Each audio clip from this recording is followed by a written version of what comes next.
to make clear with everyone, for those of you that have hair, check your part. We have new cameras in the building this evening, so everybody's going to be looking good tonight. So.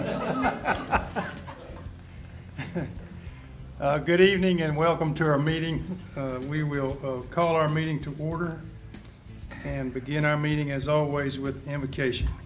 Commissioner Helms. Yes, sir. Board, if you'd join me, please. Dear Heavenly Father, thank you for your grace. You indeed are the giver of all gifts, and we come together today to seek your guidance and courage in making difficult decisions before us.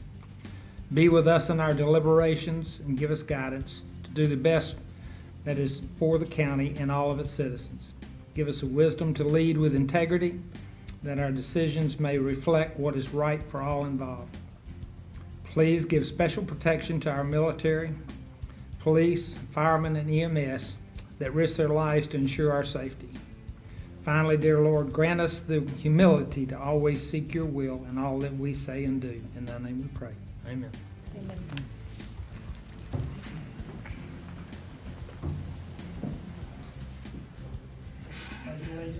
To the flag of the United States of America and to the republic for which it stands, one nation under God, indivisible, with liberty and justice for all.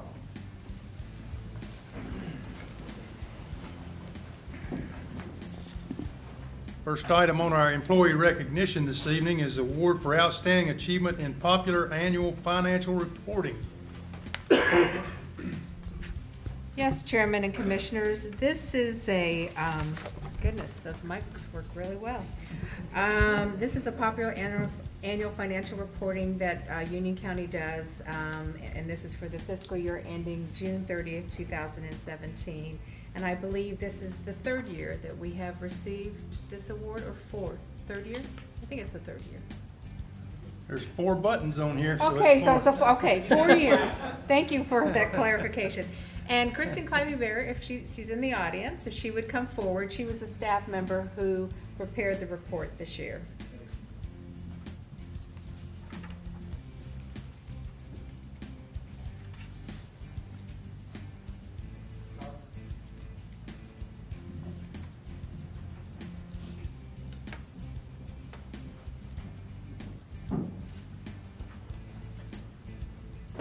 I have the board. Congratulations.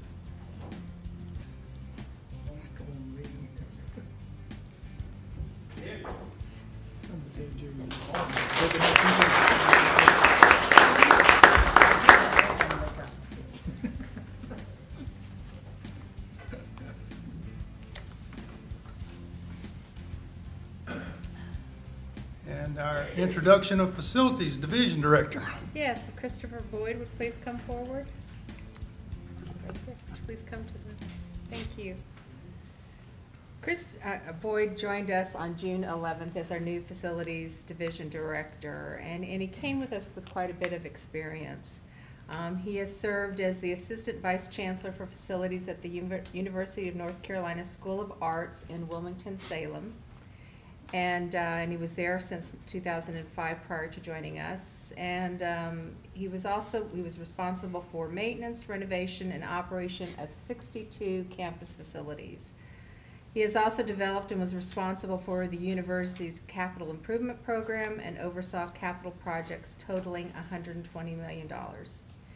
Prior to his time with the School of Arts, he served in various facility management roles at Duke University from 1994 to 2000. And he studied electrical engineering at North Carolina State University and is a certified facility manager. And we are very pleased that Chris has decided to join our staff. And I will just say, as the manager, that all the reports that I have received thus far have been very favorable regarding Chris and his tenure. Welcome. Thank you. I appreciate it very much. Welcome, Chris. Go Pack. Right? Go Pack. Go Pack and Blue Devils. I worked there 13 years, so I love the Blue Devils too. Thank you. Thank you. Another recognition of Union County being awarded the top 10 in 2018 Digital County Survey.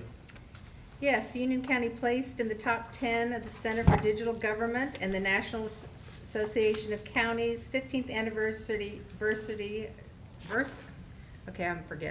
Digital County Survey. The top 10 finished, and we finished in 7th place in the 150,000 to 249,000 population category.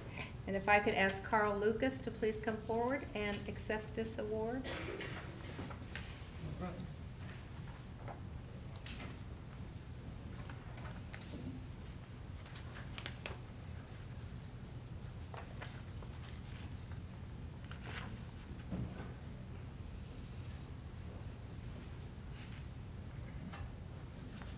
Congratulations, sir.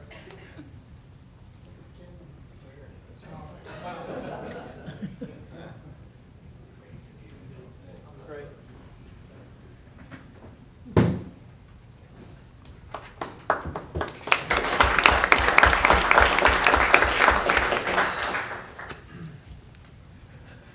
Item number 6 is a public hearing, CZ 2018-002, Cottages at Indian Trail. And before the board takes any public input on their public hearing, Mr. Matthews has some background information to provide you. Yes, I do. All right.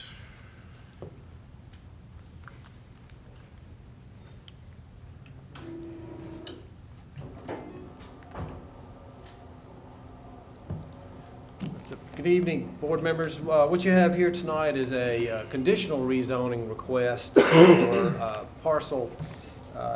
They are requesting tonight for rezoning from R20, which is essentially 20,000 square foot lots, almost a half an acre, to CZR4.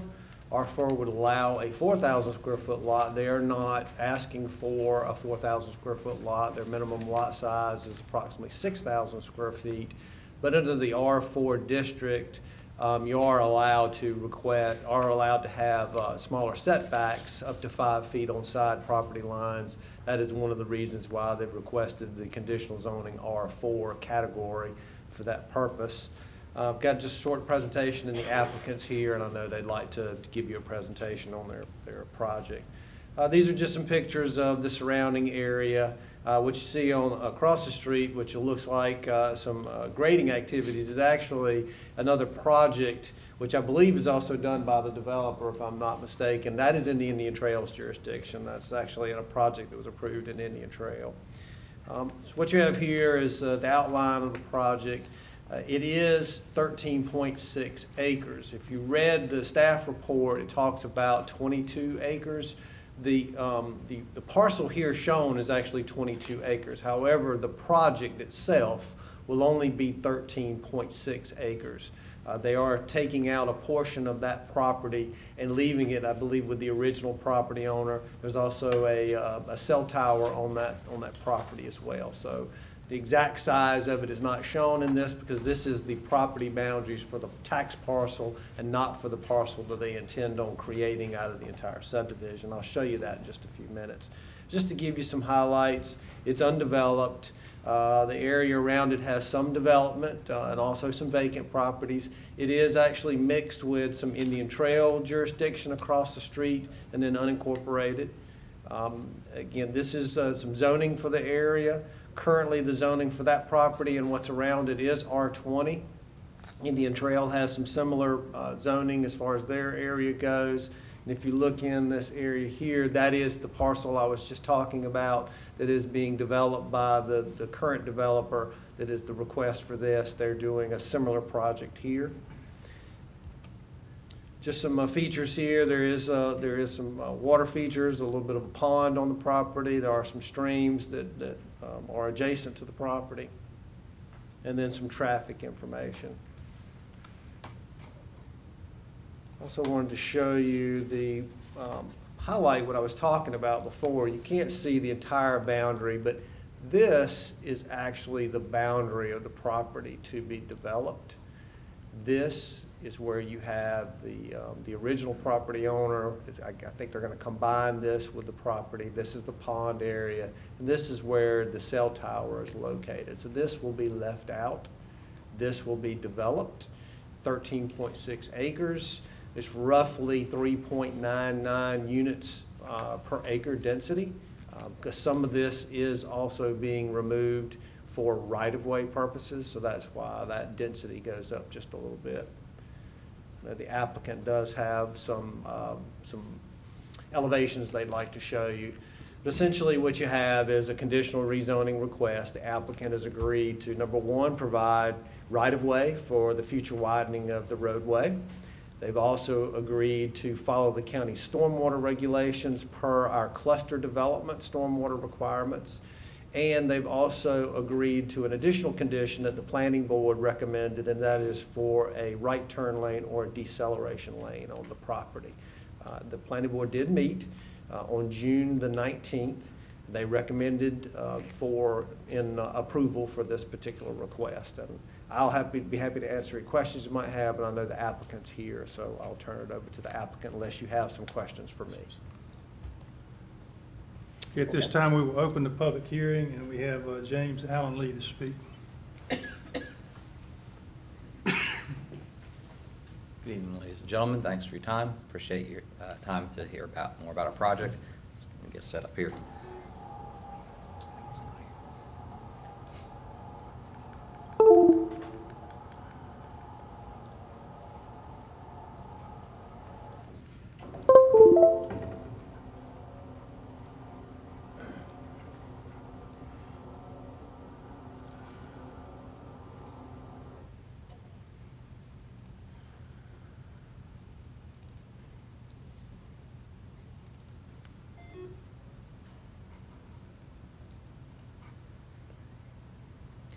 All right, thank you. There we go, now it's up. This is a quick bird's eye view render of what we hope the project to look like when we've developed. Like was mentioned, it was 48 single-family lots.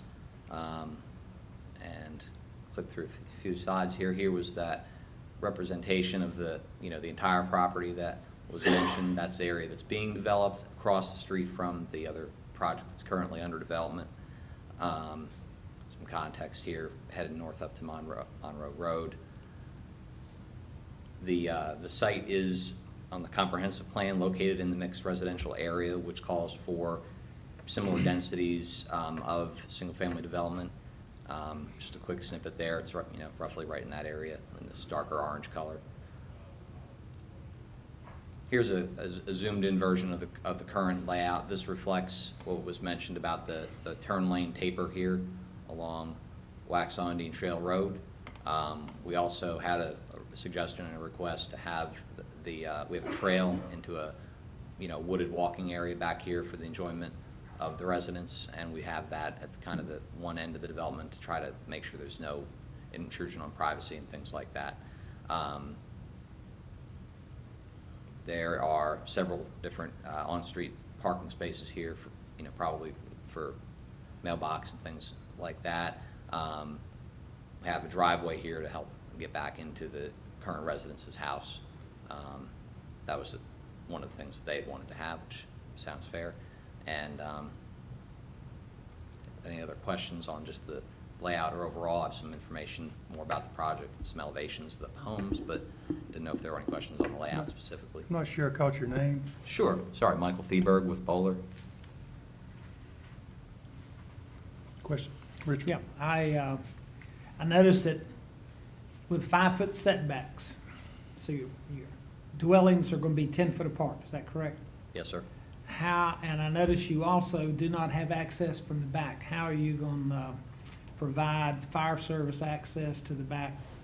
And I think James Allen, we spoke about this earlier, so it's not new news. Sure. But I'll let him speak to that since okay.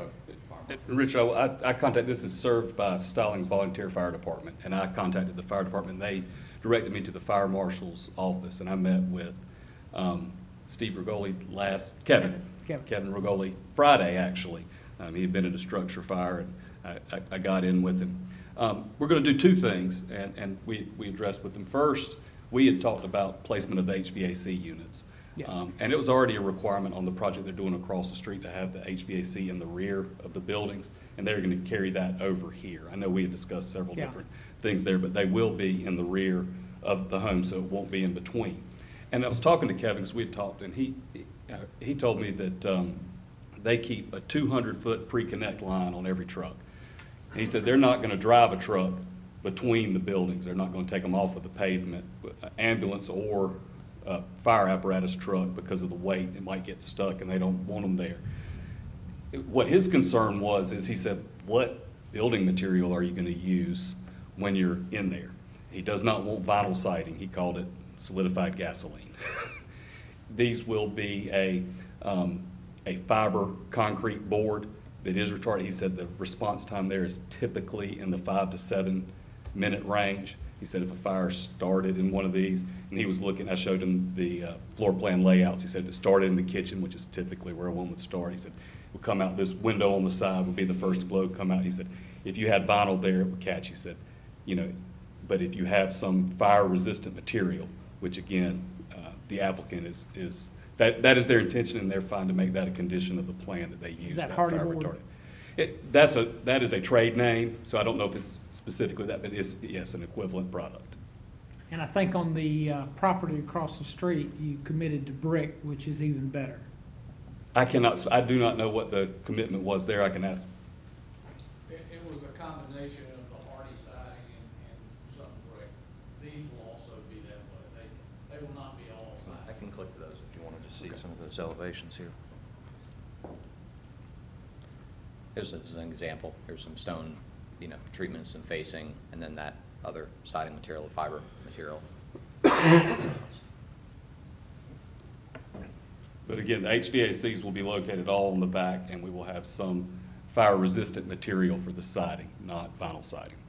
I appreciate you checking into that. All right. Thank you. Any further questions regarding the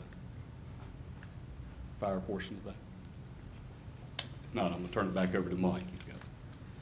Thank you. Go back here a little bit here.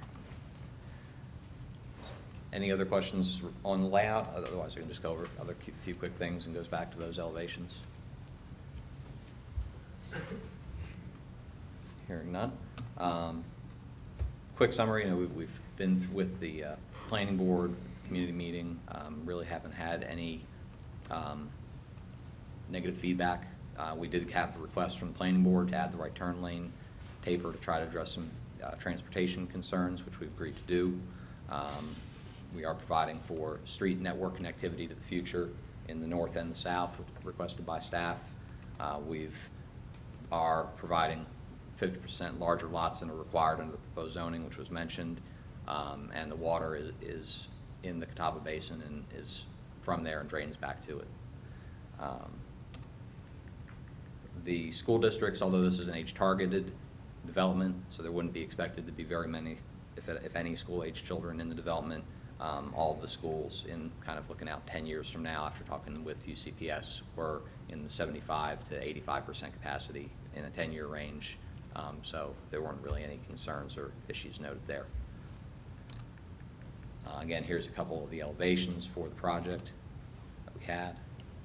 They're all different variations, but the product is all mainly one story with an optional smaller second floor living space with either a bedroom or, you know, an office or that kind of a, you know, flex room. That was more or less all we had. Unless there were any other questions, be happy to answer. I just have one. You only have one way into that development? Yes, ma'am. And the turning radius at the end of the development, is that big enough for a fire truck to turn around in? Yes, and I actually have, this is a fire truck and shows it being able to come in, back and turn around there without much difficulty. Okay. And I will say I addressed that Friday as well, with the distances, and he has it shows the width of the roads. On the interior roads, they are curb and gutter, and they are wide enough. He did not have an issue there. It would be sufficient for the fire truck. And you will have fire hydrants in your development? Yes.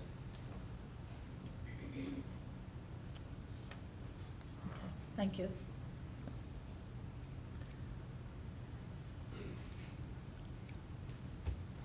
Okay, no further questions?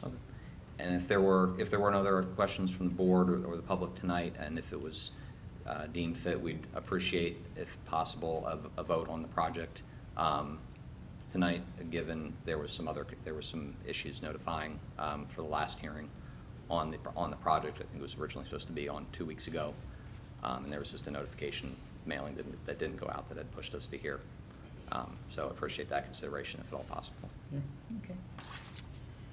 This time we'll close the public hearing. Thank you. Item 7 is 5608 Eubank Street rezoning. Yes, and this is associated with action that was recently taken by the state legislature as it related to de-annexing property out of the town of Mineral Springs. And county has 60 days in which to assign zoning to this particular piece of property. Brian? Yes, so this is unusual. It's not often that we have a rezoning that is really more dictated by the General Assembly, but that's what you have here. As part of an action taken by the General Assembly, they de-annexed this parcel right here, which is 12.86 acres from Mineral Springs, which is now unincorporated as far as Union County goes. This color boundary, this white area here is unincorporated. Colored is Mineral Springs jurisdiction. That became effective. I don't have the exact date, but once it became effective, I believe after June 30th, we have 60 days to actually take it through our process and have zoning established for the property. If you don't establish zoning, then it basically is unzoned, which means it can do anything that it wants. It has no zoning restrictions whatsoever. Previously the property was zoned R20 in Mineral Springs jurisdiction. We are actually recommending that it would be RA40, and we have some justification for that. In the area that is unincorporated Union County, that is our zoning classification for that property. Those properties, RA40. Our land use plan calls for this area to be single family, which is traditionally our lowest density residential. And the property is not served by any water or sewer, nor a public roadway, which would dictate smaller lot sizes. Certainly the property could come back at some point in time and request a rezoning if they were to get access to water and sewer, if they were to have a public right-of-way, and they could obviously divide it and have smaller properties. But we would suggest and recommend that the board consider an RA40 designation for this property. Currently it has, I believe, a residence, and then it may have some other outbuildings and other features to it. I'm not really privy to the exact reason why this was de-annexed, but I know that under the county's current zoning regulations, it allowed to stay as it is. And if they were to want to build some additional accessory buildings, they can. We have no restriction on size for accessory buildings when you're over 10 acres, and this is 12.86 acres. I'll be happy to take any questions you might have, but this is, again, more dictated by the process from a de-annexation. Questions, Stoney? Why would they want to go from R20 to RA40? Why was the de-annexation done, you know? I don't know why the de-annexation was done. Because it didn't come to us. It went to the General Assembly, so we're not really familiar with the reason for the de-annexation. I don't think it has anything to do with the development of the property. Because obviously R20 would allow you to have some additional lot sizes in there, but I don't think that's the issue. I think it has some other broader reason that I'm just not aware of. How many acres is it? It's 12.86 acres. Mr. Hales? Yeah, I spoke with Mineral Springs, and I understand that actually they applied for barns, my understanding. Okay. And they had this is hearsay, I apologize, but it was like 2,500 square foot maximum. And they wanted to build something larger. Okay.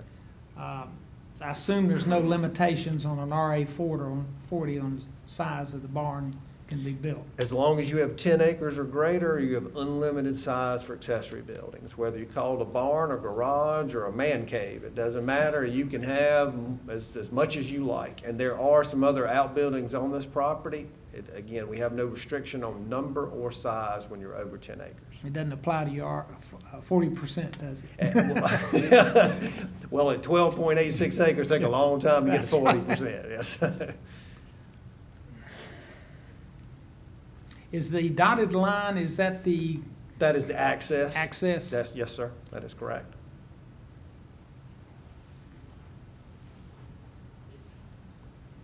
Thank you. All right, thank you, sir. We will open the public hearing. We have no one signed up to speak, so we'll close the public hearing. And that will take us to item 8, 2018 General Obligation Bond Referendum. Yes, staff received direction from the Board of County Commissioners during our capital improvement plan process to conduct a November 2018 referendum with some regarding some general obligation bonds to fund a total of $51,905,000 in debt service, in principal payments, and an estimated debt service payments of $20,796,009. The bond issue is associated with the 4-H Pavilion facility for Union County Cooperative Extension. Public safety bonds for the purposes of expanding and renovating the sheriff's office facility, as well as constructing an emergency services facility. The maximum annual debt service payment is $4.37 million, which equates to approximately 1.5 cents of ad valorem taxes based upon the cash flow plan.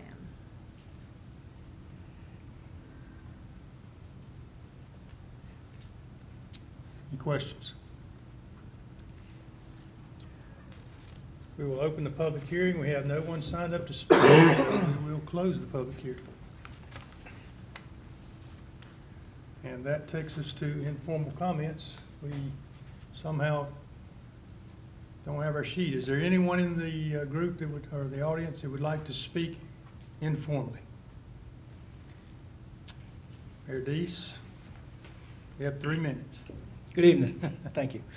I am Frank Deese. I currently serve as the mayor of Marshville. I originally intended to ask you for a joint meeting, but instead I will use this time to introduce myself, not as the mayor of Marshville, but as a candidate for District House 55.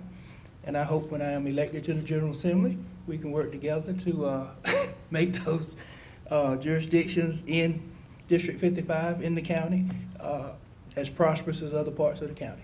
Thank you very much. Thank you.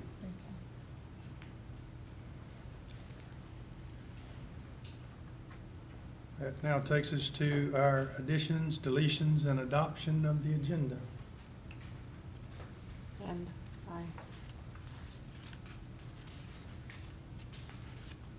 don't think we've received word yet on that particular item. Okay, can we, If we could wait, if we could add can we that up. recess for, if we need to recess, can we suspend the rules? Can we? We can always revisit the issue, add it to the agenda later in the meeting if it's just. Okay, excellent.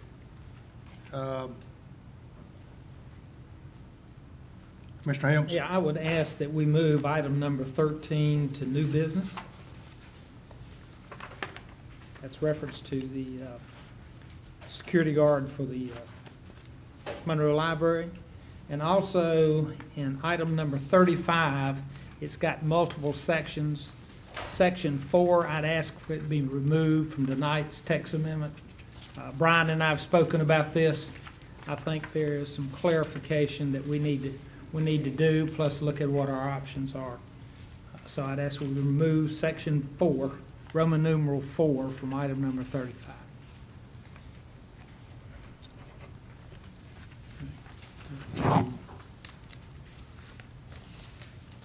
It's, Yeah. section 4 is in reference to putting a second consent, right? residence on a piece of property. Commissioner Akins? Motion to approve the agenda as amended. Wait, I'm sorry. Oh, I'm sorry, go ahead. Yes, Didn't ma'am. single- Yes, ma'am. Well, I would like to move item 17 and item 18 to either new business or old business. I would like to have a discussion on these.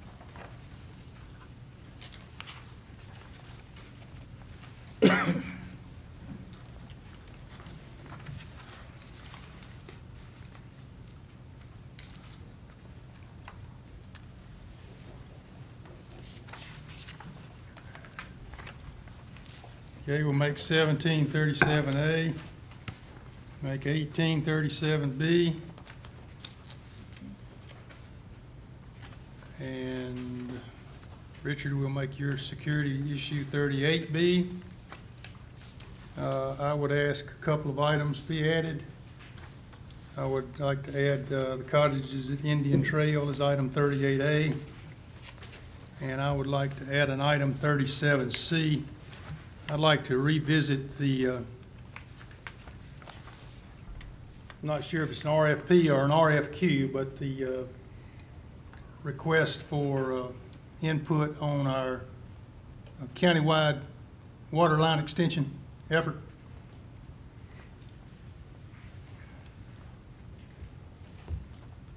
You're talking about the item that was on your July 16th Where we had meeting? Black and Beach, and we decided to go out for further, so I want to revisit that if I can.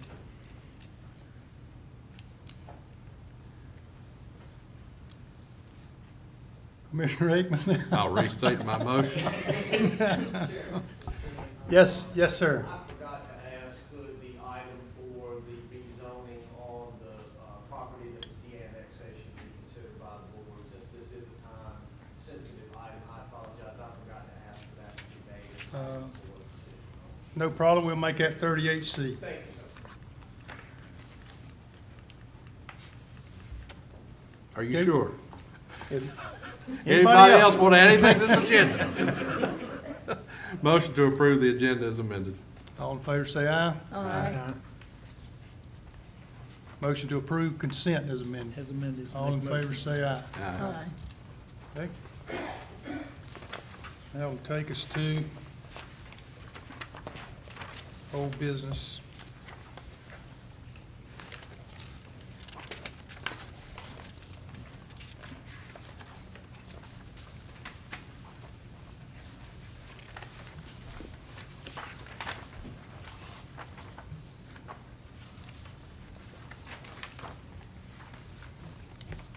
Am I missing this somewhere? Have it. Yeah, The 35, text amendments to the UDO. Yes. At the July 16th meeting, Mr. Matthews presented to you a number of text amendments that were in various categories. The majority of them dealt with issues that had come to our attention after the UDO was originally adopted, in working with different developments, clarifications. Mr. Matthews is here to answer any questions the board may have about the text amendments that he presented at your last meeting. And I don't know, Mr. Matthews, if you have anything you wish to add.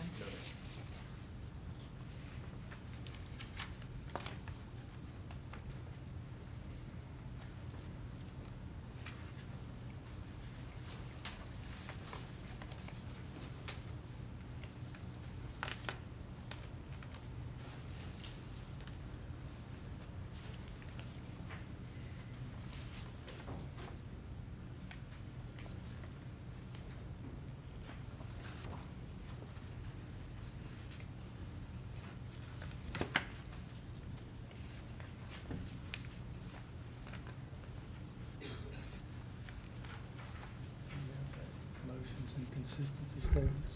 Yes, sir. The action requested is consider planning staff's request to amend the text of the UDO per the attached text amendments, item 1 through 3, as well as the associated consistency statements as provided for the board's consideration. And those consistency statements would vary based upon adoption or non-adoption.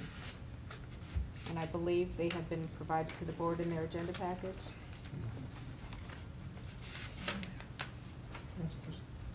Question for Mr. Rush? Brian, if you would, the written notice changed to first-class mail, was that certified mail? No, sir. Originally, currently it is certified mail. Right. The statutes don't require certified mail, so we were actually requesting to change that, so we follow statutes which only require first-class mail. And that would be for, what all kinds of notices? Generally for a violation is how we handle that now. We're not required to send out a certified mail on the violation. We do send that out if we get no response from the individual from our first attempts, but we just don't feel like that's something we should have to do since the statutes don't require us to. How do we prove that they got it then? So again, if we get a response from the violation, we know they obviously got it. If we get no response back from them after our first mailing, then we will mail a certified letter to prove we've been sent a second one. But the statutes don't require you to. That's our process, is how we'd like to follow it.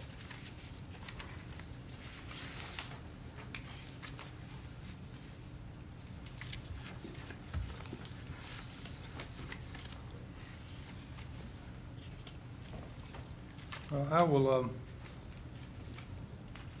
we prepared to move forward with a motion? Yes, sir? Okay. Is it necessary that the board have the state consistency statement or any of the paperwork? I in believe hand? the consistency Ready to go? statements were in your agenda package that was There's distributed one last just in week. case. Okay. And if,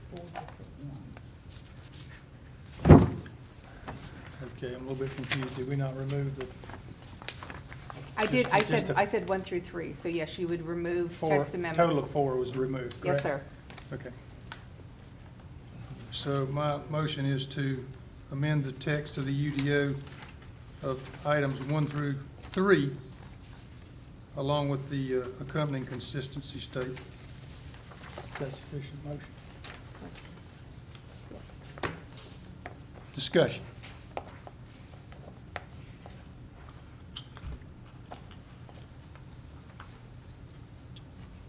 Hearing none, all in favor say aye. Aye. Opposed, none. Thank you. The Human Service Agency UCPS Collaborative.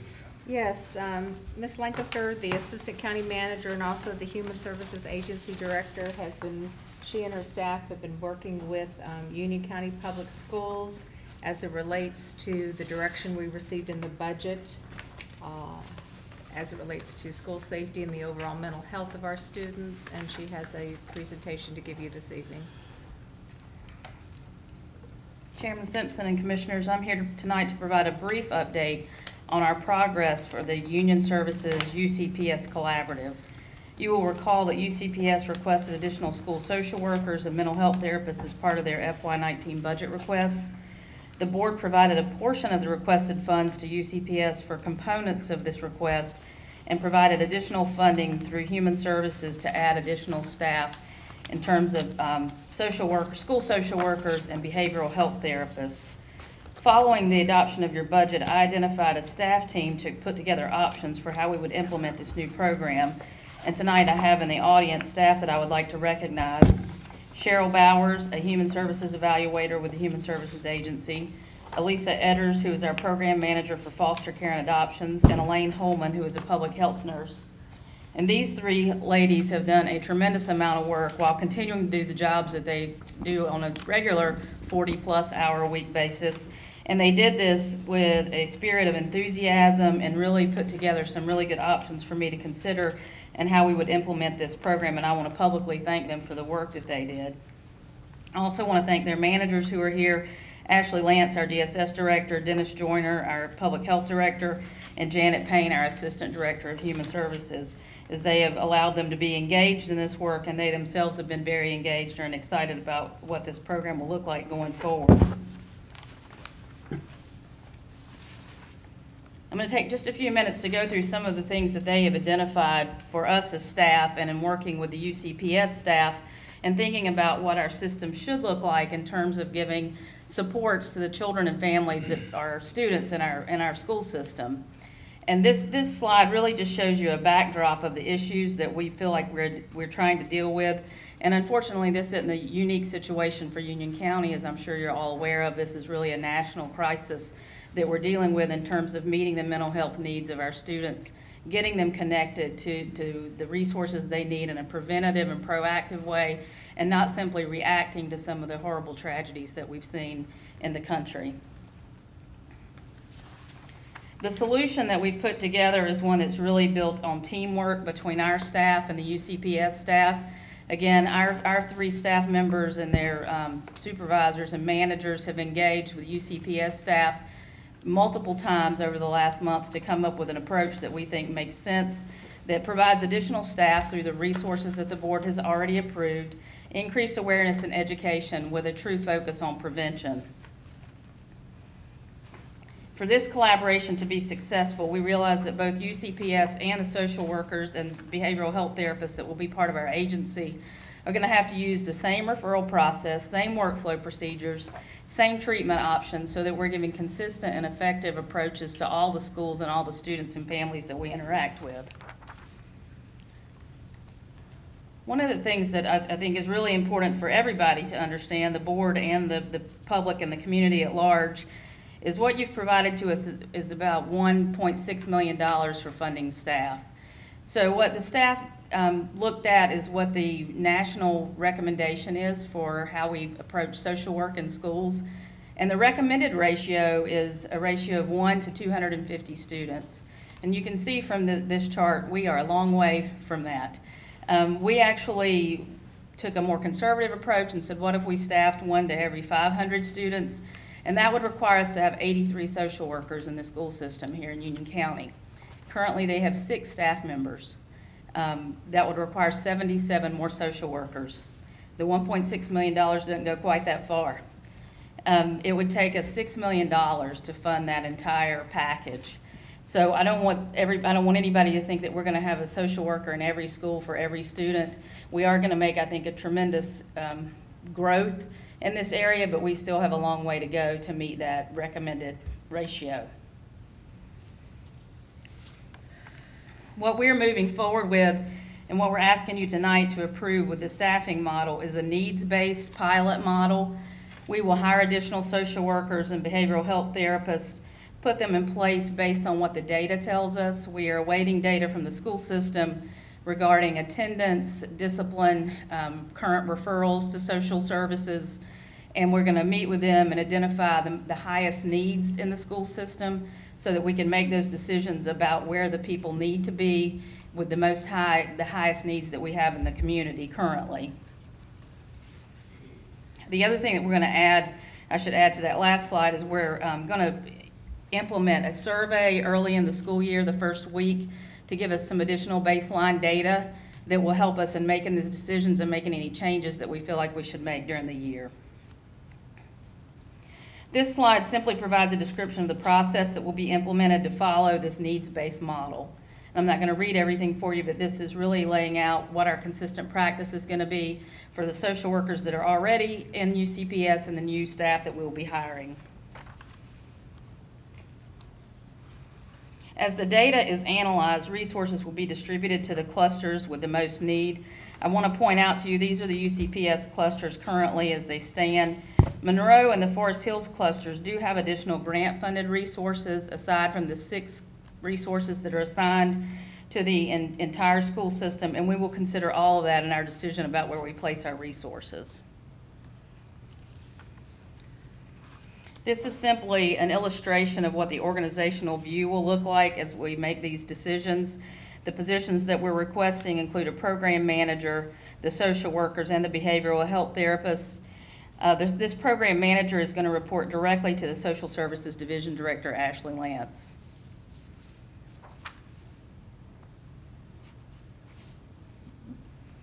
This slide just provides for you our goals in terms of the next month and through the first half of the school year through the end of the calendar year.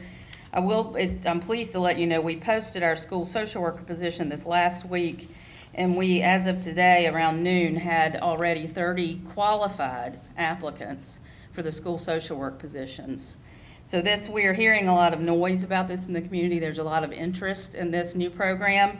So I'm confident we're going to be able to hire a good staff and really look forward to what this team is going to bring. Lastly, one of the things that we have been committed to as this work has unfolded is how we identify that what we're doing, if it's working or not. How do we evaluate the investment that the board has authorized? I've made contact with professors identified at Wingate University who have experience in program evaluation, education, and human services, and they have a great interest in partnering with us in this program. They will be meeting with us soon to get this process started, and this lays out for you some of our performance goals and the measurable results that we want to see.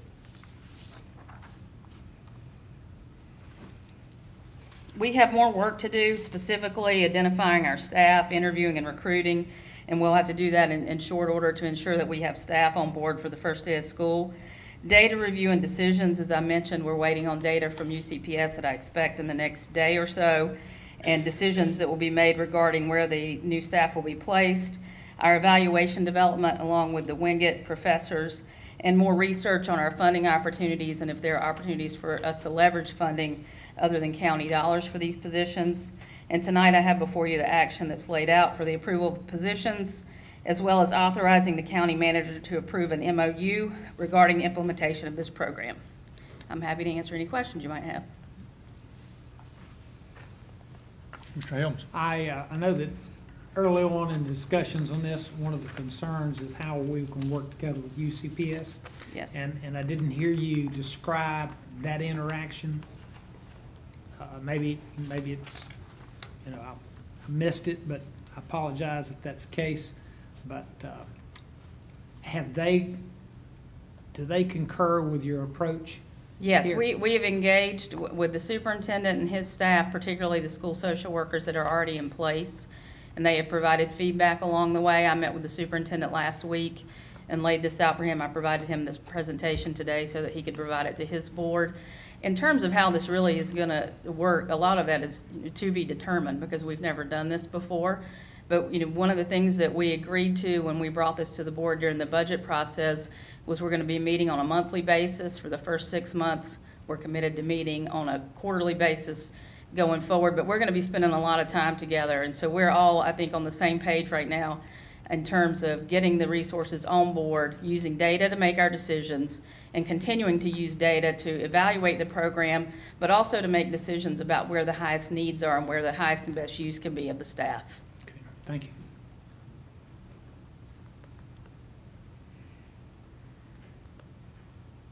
Mr. Higgins. Make a motion, we authorize the county manager to approve a memorandum of understanding with UCPS regarding the implementation of this program. Commissioner, could I also ask if your motion could include approving the positions of 1 Human Services Program Manager, 1 Senior Social Worker Supervisor, 9 School Social Workers, and 5 Behavioral Health Therapists? As noted. We have a motion, discussion. Hearing none, all those in favor of the motion say aye. Aye. Thank you very much.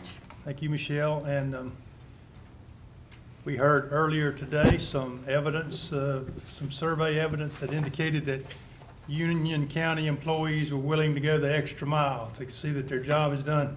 So I want to thank you, ladies, for your commitment to the cause. Thank you. Item 37, utility service to the Union County Public School Transportation Facility.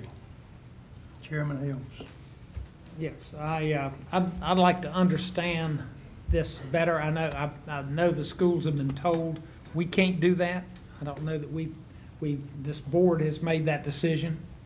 I don't understand my understanding right now is that the request that we made in March to do the due diligence, and we had a public hearing on April 2nd, that still hadn't been completed or acted on. Is that true? Are you talking about the study that we Yeah. have to do, Mhm. the environmental Yep. study? The request for proposal for the environmental study as well as for the surveying is on the street presently. Okay. When I checked the other day, it wasn't, so that's what I was trying to understand, because we've got other sewer line projects that are being fast-tracked, and I'm just trying to understand the difference. I'll be glad to provide you with an update. Back on January 16th of 2018, the staff had a work session with the Board of County Commissioners in which we discussed what we referred to as proposed industrial park U. In that presentation, and we just recently sent that presentation out to the board again on July 26th, in that presentation we identified 4 different methodologies in which to present or deliver a industrial park, as well as what was all involved with that. The board at that point in time indicated that their preference was to go with the developer agreement model. In the timeline that was presented at that point in time, it indicated that phase 1, which consisted of the environmental testing, et cetera, would take 9 to 12 months. That phase 2, which was the negotiating the agreements and building the infrastructure, would take 18 to 24 months. And phase 3, which is marketing and selling the land, would be ongoing.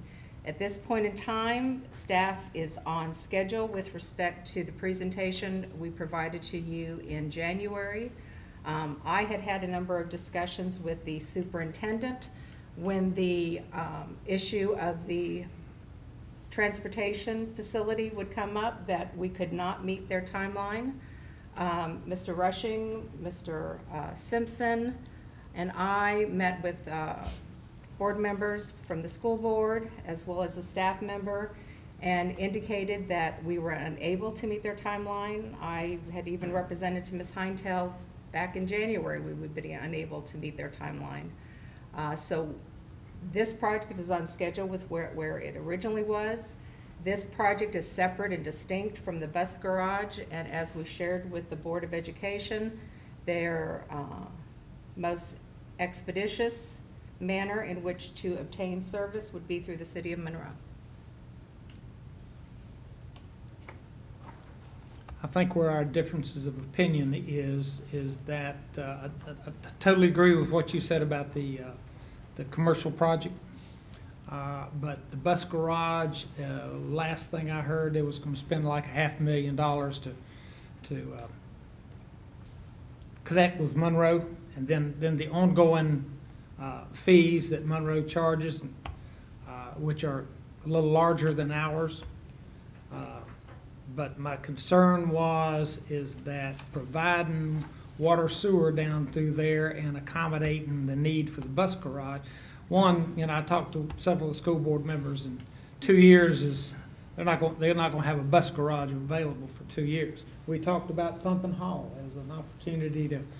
It's very commonplace, and I was just trying to understand why we rushed to tell them no, we're not going to do it when we have the capabilities to facilitate their need within or shortly after their bill cycle. Commissioner Rushing. Thank you, Mr. Chairman. As the manager said, Chairman Simpson and I met with the members of the school board and some staff, and I think the uncertainty of it all was from talking to the school board members, there was a window of opportunity they felt like was maybe closing, and that's why I think we just agreed at that time that they had to do something that was a sure bet.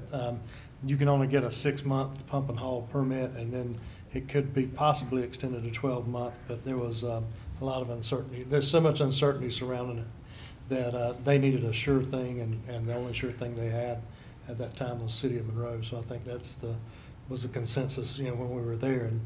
And I agree that we should be moving as quick as we can, even for the commercial development, but just the uncertainty of everything was the reason that I felt that they probably needed to go with the sure thing with the City of Monroe right now. And the $500,000 was associated with my understanding is with a pump station that was to serve that entire service area. My understanding is since then, City of Monroe has indicated that they are only intending to serve the bus garage, and the balance will be under the county's utility. So the connection to the City of Monroe, I believe, is just a street crossing. So I don't believe they will be required to construct a lift station, which is what the original estimate was. So I think the project has changed in scope significantly, so I think their expenditure is far less than originally anticipated. Well, I appreciate the update.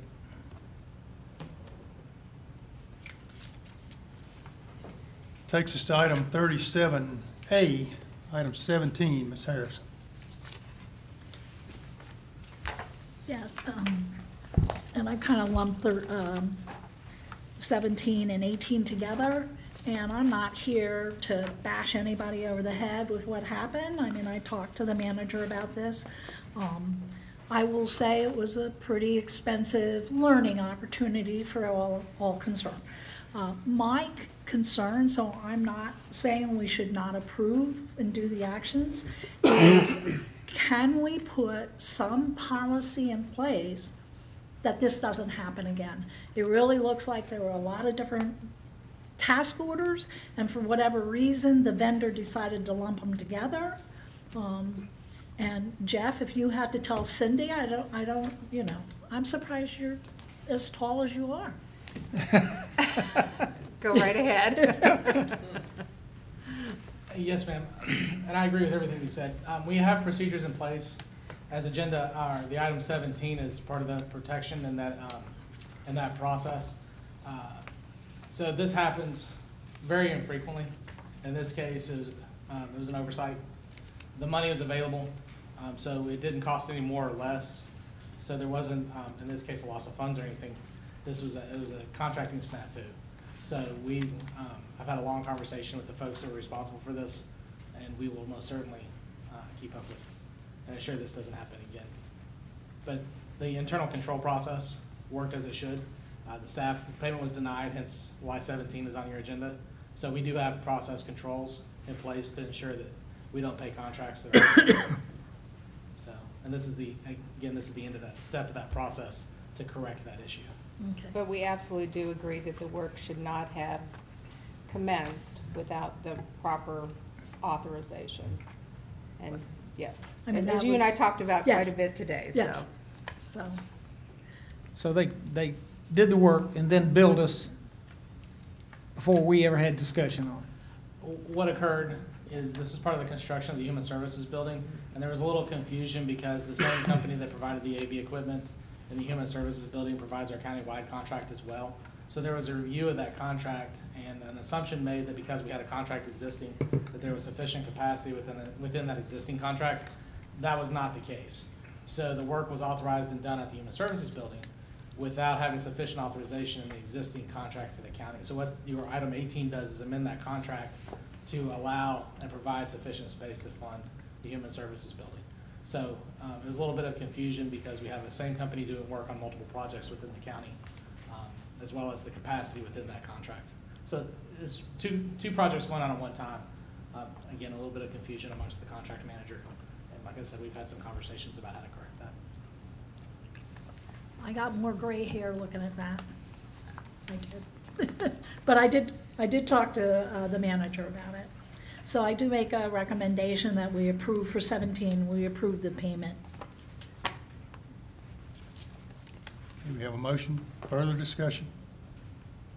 All in favor, say aye. Aye.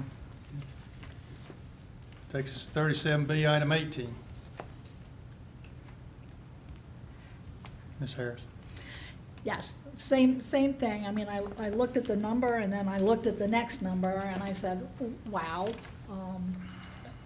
Talked to the manager about this and understood why that number was put in place. And again, it's because of the really two separate BSS and the audio visual. And the same thing, you know, do we have a policy? Again, I want to make sure that we have something in place that this doesn't occur again, because it's pretty easy, I think, for it to occur again, based on some of the bigger projects that the county has. But it definitely is staff's responsibility to ensure that there's a contract in place associated with the project. There are also checks and balances within finance. This was one that, yes, I think some communication did not take place, but I would tell you in my almost 8 years, I think this is one of 3 that I have seen. So I'm not going to tell you it never happens, but it is infrequent, and every time it does occur, we do look at our processes again to ensure that is there any way we can tighten them up further so that we don't have these type of surprises. Okay. Can we amend our contracts to facilitate this not happening? In the sense that if you don't have prior permission to start that new task, that you run the risk of not being paid for it. Well, that's a basic tenet of contract law, and it's necessary to include it as express language in the contract itself. I would agree with Mr. Gates. I think the processes that are in place are appropriate for that. This is one that unfortunately currently falls through the cracks.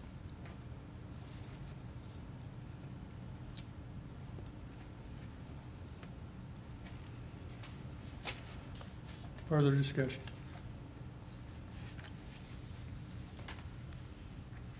I'll make a motion that we authorize the county manager to approve the amendment pending legal to the existing contract or agreement. We have a motion. Any further discussion? All in favor of the motion, say aye. Aye. Opposed, no. Item 37C, and Madam Manager, correct me if I get any of the details wrong. Throughout the last 6 or 8 months, we had several discussions with regard to the Norwood Water Project and several things that were going on with that, and issues were raised about potential for water services to serve some of the rural areas of the county. The board approved action which would provide the manager with the ability to reach out and find engineers a request for proposal or qualification. Request for proposal to find someone that would do a study to determine those water line needs and the cost involved. We had a motion, I believe it was at the last meeting, we didn't get any takers. Correct. And so Black and Beach had agreed to do that as a part of their contract with us, I believe. Yes, sir. They have a master agreement with us, and we had negotiated a work order or task order with them. I think it was about $191,000 to perform that work. The board took action at the last meeting that they would prefer that go back out on the street, and as my understanding that has not been completed yet, and so it brings me to my point. I've had several discussions over the past week or so with folks that asked me the question of that it was their understanding that we were going to get county water down on my end, which would be the Catawba River Basin in the rural areas. That has not been a part of the discussion, but after giving it some thought, it would seem to me that while we're in the process, we're going to have 2 different water systems that supply water for the county, one for the Catawba Basin, one for the Yadkin PD. So while we're doing the study, it might be beneficial to go ahead and take a look at the entire county and all of our citizens as opposed to just one basin. So I'd like to make that motion that we expand that request for proposal to include the Yadkin River Basin. I mean the Catawba River Basin, sorry. So the motion is to amend the request for proposal to include all of Union County with the same parameters that we had for the Yadkin Basin, but to include the entire county. Yes, ma'am. Okay. Commissioner Rush. Thank you, Mr. Chairman. It was my understanding that it was the main and secondary roads we were looking at, and we were looking at the old count. We're No, not- no, sir, when we went back and looked at the motion that was made, and I'm sorry, I don't remember the date that the original motion was made. The motion was specifically for the Yadkin Basin, and that's why we drafted the task order the way we did, was to be compliant with the motion and the direction we had received from the board. Okay, yeah, because I remember the maps being of both basins and. We had discussion about the whole county, but the motion was I Yadkin understand. Basin. I understand. Glad the chairman brought that back up. Agree. Any further discussion? All in favor of the motion, say aye. Aye. Thank you. That takes us to item 38, appointments to the planning board. Commissioner Helms? Yes, I'd like to make a motion that we appoint Louis Philippi to the regular position, Robert McNally to an alternate, and Anthony Berman to an alternate. Okay, I'd like to also add for the alternate Amanda Glenn Evans and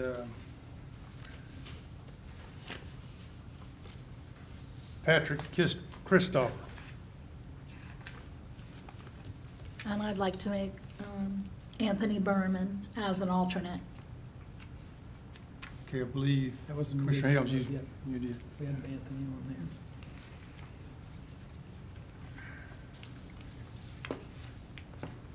So, point of clarification, who are we appointing, or who are we asking? We have one nomination for a regular member at this point, I believe. is That's what Louis Philippi. I make a motion that we approve Amanda Glenn Evans as the permanent for regular member. Okay, I'll withdraw that as an alternate, and we will vote for the regular member to serve on the planning board. First up, Louis Philippi. All in favor of Louis signify by saying aye. Aye. All opposed? Nay. And that would eliminate Miss Evans as a regular member. I will reintroduce Miss Evans as an alternate. So we have Robert McNally, Patrick Christopher, and Anthony Berman as suggested alternates for 2 positions. So we'll take them one at a time. All are in favor of Robert McNally, say aye. Aye. Aye. Okay. All in favor of Patrick Christopher, say aye. Aye. You getting that, Lynn?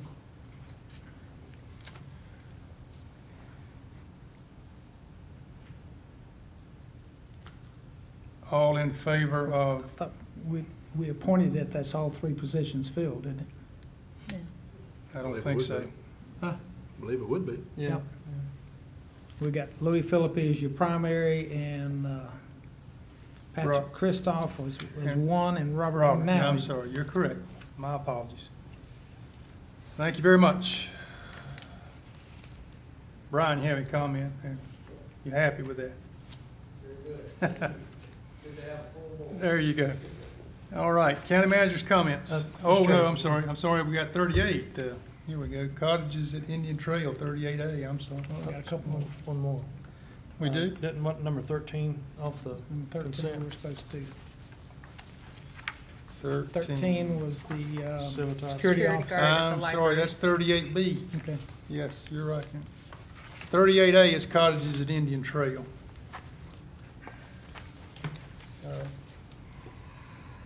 Rezoning request.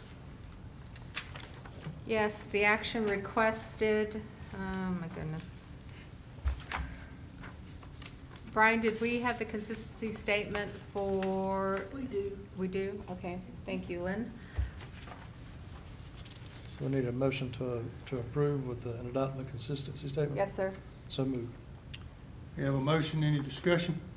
Can I ask one clarification? Sure. The applicant did mention about the building materials.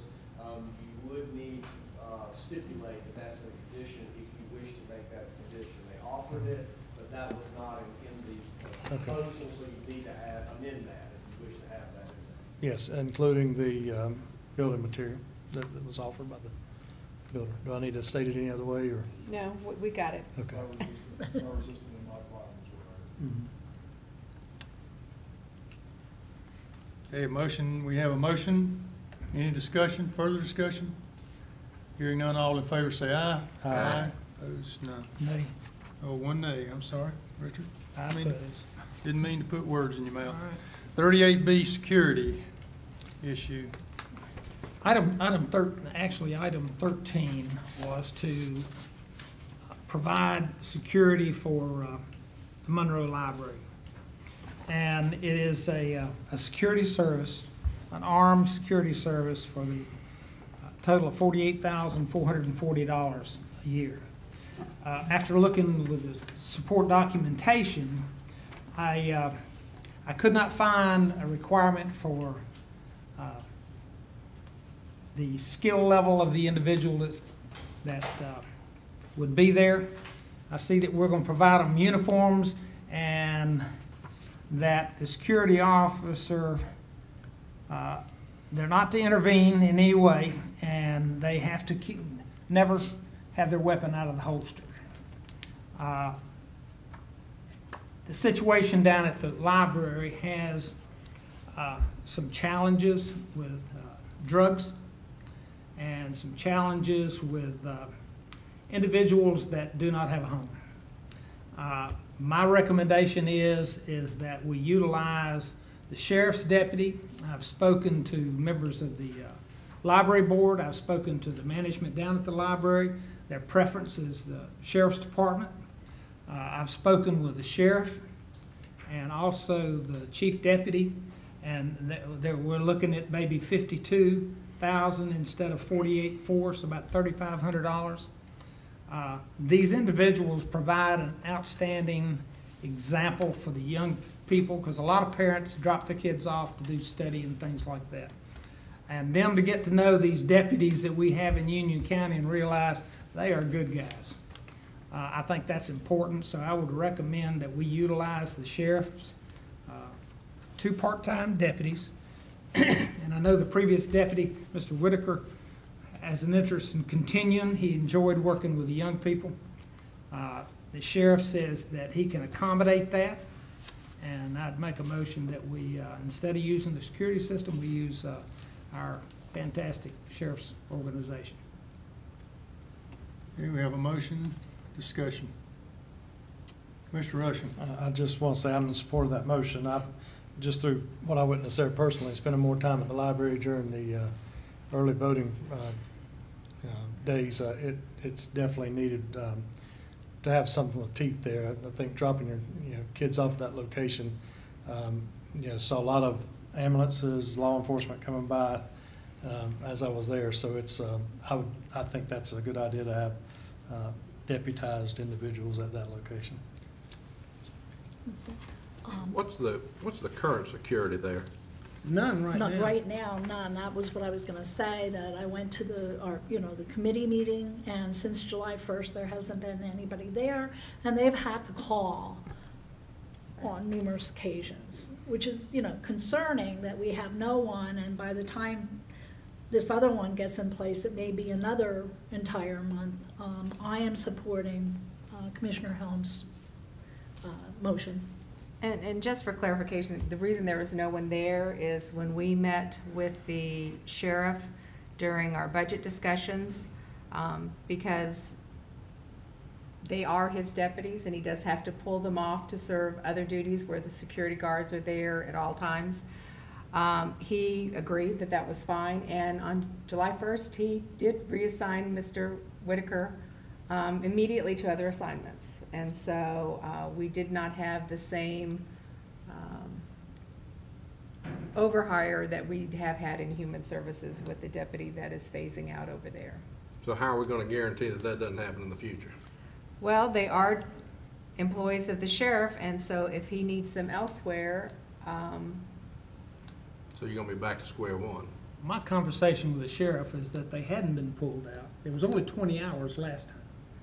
And these people are dedicated to the library and their 20 hours. Now, they do a little bit of alternating their times because in the past, with only 20 hours, they didn't want the people that might take advantage of it to know what their schedule was going to be. And with two individuals that'll be dedicated, the sheriff told me it'd be dedicated, that, you know, my understanding was totally different. They weren't pulled out, and they're not going to be pulled out in the conversation that I had with the sheriff. So are you talking about one deputy or two? Be two part-time. And matter of fact, Todd told me the other day they've already identified people that are interested in fulfilling that. And what's the all-in cost for a part-time deputy? They say 26 for 20-hour part-time deputy. So it's 52 for the two. It's a couple $1,000s more, but I think our children are worth it. I don't think we need to get into questioning whether the children are worth it. I'm simply trying to find out the financial feasibility of it, Commissioner Helms. Well, you got it. I will support the motion. Okay, good. Idiot. Further discussion? Can I ask a clarifying question from the budget? Sure. Because now you're moving between departments. Right. On what you're trying to do. During the budget discussion, as Cindy mentioned, when the sheriff's office agreed to have this done by contract, the money for that part-time deputy was reassigned by the sheriff. So there is existing $26,000 in the sheriff's budget that was for part-time at the library that wasn't reduced in the budget process. Or is your intent then to have two deputies and transfer the $48,000 over? Or do you want to have the $26,000 additional from the library moved to the sheriff's department, and then the sheriff to reactivate essentially his part-time deputy that was over there? Because his budget wasn't reduced for that. He reassigned that part-time deputy. They didn't let Deputy Whitaker go. So I just need to understand what you're trying to do so I can affect the appropriate budget transactions to make that work. We got 48.4 we were talking about for a security officer. And that's a major portion of the financial aspect of that. I think we can. Can I ask a question on that? Yeah. So he has 26, he has a deputy. Right. We did not reduce the sheriff's budget by that part-time deputy. Right. So he already had, he retained that part-time money for that deputy. So my suggestion, if this is what you would like to do, is to move the remainder, the additional 26,000, because this will get at the additional impact of that, to the sheriff's budget, with that other existing 26 to cover those two positions, those two part-timers. And then if the library needs additional hours, we can work that out with that additional funds at a later date to make that work. I just want to be sure I understand what you're trying to do so I can be sure that I get it paid. So your motion was to just approve deputies instead of this? Yes. Then we probably need to talk, the manager probably needs to speak with the sheriff and see what his intentions are, but I would say approve one additional part-time position with the understanding that if the sheriff can't meet that. Right. Well, but there's a need for two. No, what I'm saying is they've got two. They've got one, they need another. If they're reassigning Mr. Whitaker to the library, that was the post he held. And that money It's still there. should follow Mr. Whitaker, I would think. Right. So you've already got the budget for one. What we need to do is make sure the sheriff hasn't reassigned him somewhere to take another duty that would hinder that. With the instructions he got, that they were going to a security officer. Right. That's fair, but. So approve an additional deputy and give the manager approval if needed to use the additional funding required to go past, because there's more than 80 hours a week Right. service at the library. Right. So are you saying that we should consider? What I'm saying, instead of hiring 3 deputies, we Well, we hire need 2. 2. Yeah. Yeah. Right. We'll work it out. You understand? Yes, sir. Yeah. We'll work it out. Any I know further- that's not clear enough for you, but we'll work it out. I'm good. Okay. Any further discussion from the board? Call the question. My only comment would be that, to me, this should have been an issue that's worked out during the budget process. We shouldn't be having deputies reassigned and not knowing that a security guard's been hired, that should have been worked out in the budget session, and those people in place on July 1. That's my only comment. Yeah, they've had problems this past month because of not having that security. But it's my understanding that the sheriff, We discussed, we the discussed all discussion this was with the held, and sheriff. the and- sheriff made a decision to reassign. Yes, sir. He should have never reassigned until the security guard was hired and in place, is my point. Mr. Akins called the question. All in favor of the motion say aye. Aye. All opposed, nay. Now, Madam Manager. You have the RZ 2018002. Yes. Zoning. Got that one? Yes. Are we anywhere closer? We're very close, but we may have to take a recess Recess, after okay. you take this action. All right, 38C, Mineral Springs, rezoning. Oh, well, no, we're good. Oh, we're good. Okay. Just happened, Well, sorry. Since we're good, then I'm going to ask to suspend the rules. Mr. Chairman, I checked, you can add that to the agenda in your prerogative, and the board should vote on the issue. Okay, I would make that 38D and 38E. So 38C is Mineral Springs, rezoning to R40. I guess we need a motion and a statement of consistency. Motion to approve the zoning with the applicable consistency statement. Okay, any discussion? All in favor say aye. Aye. Nay. One nay. Okay. Now, 38D has to do with a settlement agreement with Stanley County. Mr. Chairman, I said that you did need to suspend the rules. You do need to take the motion to add it to the. I'm sorry, you're right. Motion to add 38D, a settlement agreement, and 38E, a budget amendment to the agenda this evening. All in favor say aye. Aye. Thank you. Now, is this sufficient to read? Yeah, I am. This is to approve a settled agreement with Stanley County versus Union in the town of Norwood with regard to our Yadkin Water Project. Any discussion on that settled agreement? I think we're clear on what that entails. Any discussion? Hearing none, all in favor say aye. Aye. And the accompanying budget agreement to fund that settlement agreement and release. Is that sufficient? Yes, sir. Well, okay, if we want to, yes. CPO Amendment 212 to appropriate necessary funding for the settlement agreement, Stanley versus Union in the town of Norwood.